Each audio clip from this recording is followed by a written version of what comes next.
mauna ni porma sa akong bagong tanom. Pila pa lang ni kabulan pero unani na ang resulta. Nahurot nagkahulog ang dahon. O akong nakita gyud ang mananap na mo ay responsable sa pagkitkit sa dahon. Di araw.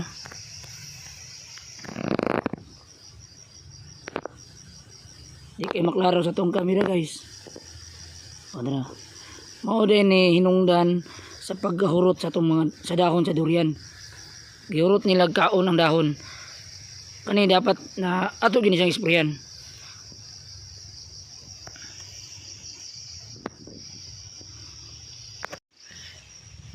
Nadi ko'y gamay na medisina dala para mo atong i-spray aning mananap na nagkaon sa dahon sa tong durian.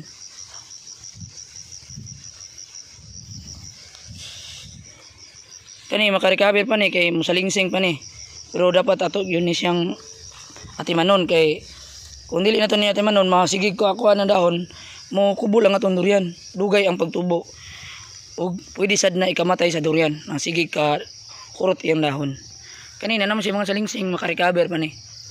Muna resulta sa durian na dili na to atimanon. Dili na to ginaduaw. Para dapat yun ang durian na to nagagmay pa. Dapat ginamonitor yun na to para paspas ang pagdako. O kaning punuan na pod mao pa din ni pagsugod og kit-kit pero mining ato dayong ma-sprayhan para dili siya makakalat.